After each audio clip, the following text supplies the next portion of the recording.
Olá, pessoal. Bom dia, boa tarde, boa noite.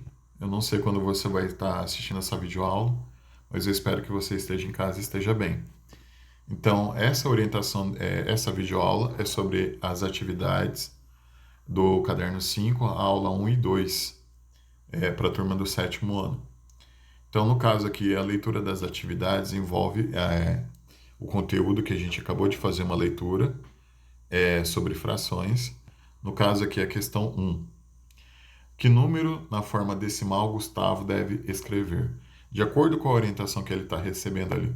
Gustavo, escreva na representação decimal do número 415 centésimos. Na forma decimal, quando a gente observa a fração, a ideia do 100 que está aparecendo ali é representar um número com duas casas decimais. Olhando de trás para frente, eu tenho ali 415, o 5 e o 1 seriam os dois números após a vírgula. O que sobrar vai ser a parte inteira da resposta. Então, na questão número 1, basta escrever um número com vírgula, um número que tem duas casas decimais. De acordo com essa quantidade que eu estou olhando ali na leitura da fração, o 4 vai ser a parte inteira, vírgula. O 1 e o 5 seriam, então, as duas casas após a vírgula. Então, vocês só vão escrever isso, representar um número decimal. Na questão 2, represente as frações na forma decimal. Então, do item A ao item F, a gente vai representar esses números. No caso ali, no item A, 52 décimos, a leitura da fração. Eu vou entender, ou vou olhar de trás para frente, que o último número que estiver aparecendo ali, no caso o 2, vai ser ele, então, uma casa após a vírgula. Coloca a vírgula, o que sobrar ali, no caso 5, vai ser a parte inteira. No item B, 52 centésimos. A leitura agora é entender que centésimos são duas casas decimais. No caso, eu tenho um numerador, o 52, o 2 e o 5, olhando de trás para frente, vão ser as duas casas decimais que eu tenho. Coloco a vírgula para separar. Quando não sobra nada na frente, a gente então utiliza o zero.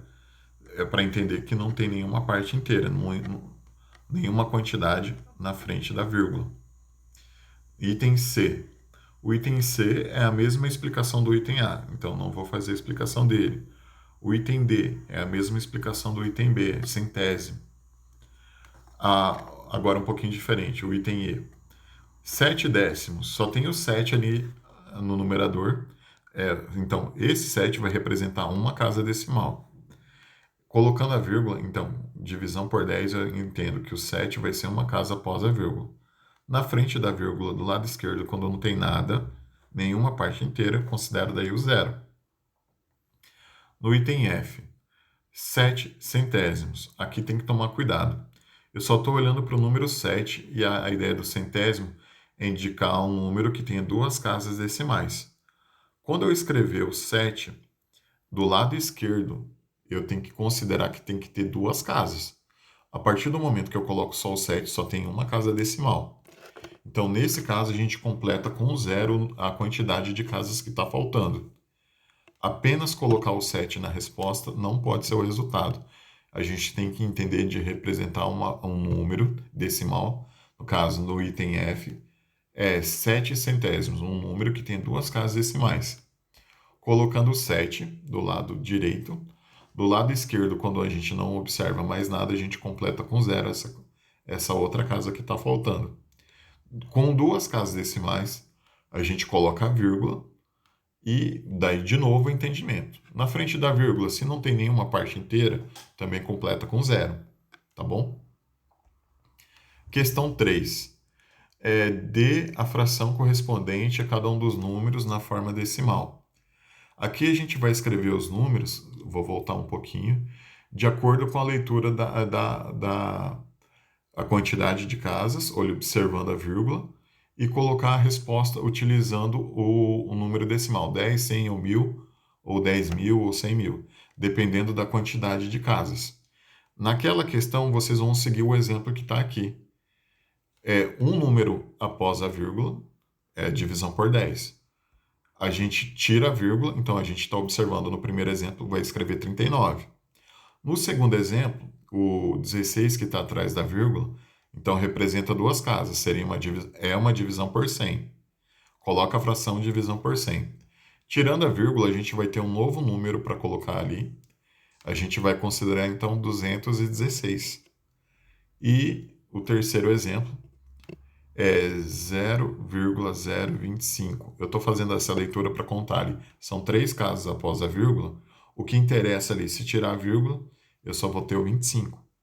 São três casas decimais, são três números que eu tenho que considerar. Então, é 100 divisão, perdão, três casas decimais, divisão por 1000. Três zeros. Divisão por 100 é duas casas. Divisão que tem uma casa só é o 10. Voltando para a atividade. No item A, 1,3 eu tenho que considerar aquele 3 atrás da vírgula uma casa só. Então, quando eu for escrever a fração, eu já sei que tem relação com o denominador 10. Se eu tirar a vírgula, eu vou ter o número 13. Esse vai ser o numerador da fração, 13 décimos. No item B, 13 centésimos. Então, a ideia de leitura dos centésimos é usar um denominador na fração que tem o 100. No item C, 13 milésimos. Tirar a vírgula, a gente vai considerar o 13. E a leitura de milésimo, então, um denominador 1000.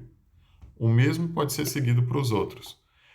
Quando a gente tira a vírgula, a gente tem que considerar, se só tem zero à esquerda, não significa nada, a gente não utiliza esse número na resposta. Mas no item D, quando a gente está olhando ali 4 inteiros e 2 milésimos, quando a gente tirar a vírgula, aquele 4 vai ter um significado, vai ser 4002.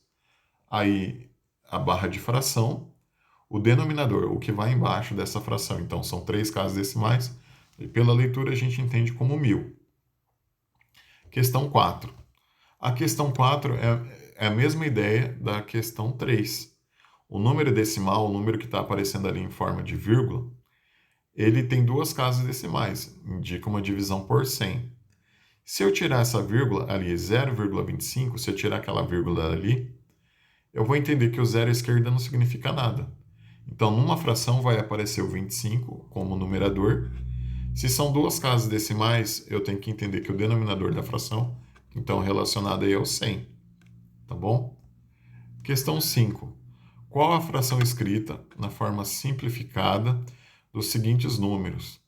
Então, essa questão 5, a gente vai tentar fazer simplificação de fração. Além de escrever se ela tem ali 4 décimos, escrever a fração, ver se é possível realizar a simplificação dela. Voltando de novo ao nosso estudo aqui, ó, a leitura da atividade. A gente vai seguir esse exemplo aqui. Até o momento que a gente não consegue mais fazer divisão do mesmo número do numerador e o denominador pelo mesmo número. Nesse caso, quando a gente não conseguir fazer mais nenhuma divisão, não é possível identificar e fazer mais nenhuma dessas divisões, a gente vai chamar de fração irredutível. Mas, novamente, a gente vai escrever as frações utilizando esse exemplo. Se é uma casa decimal, então fração com denominador 10. Se é um número decimal que tem duas casas, então é uma fração decimal com denominador 100. Se é um número decimal com três casas decimais, pode ser uma fração com denominador 1000. Tá? Voltando novamente para a atividade. Questão 5. Então, além de montar as frações, a gente vai poder simplificar o número que a gente está observando. A ideia de simplificar é observar o numerador e o denominador e tentar dividir por o mesmo número de cima e o de baixo.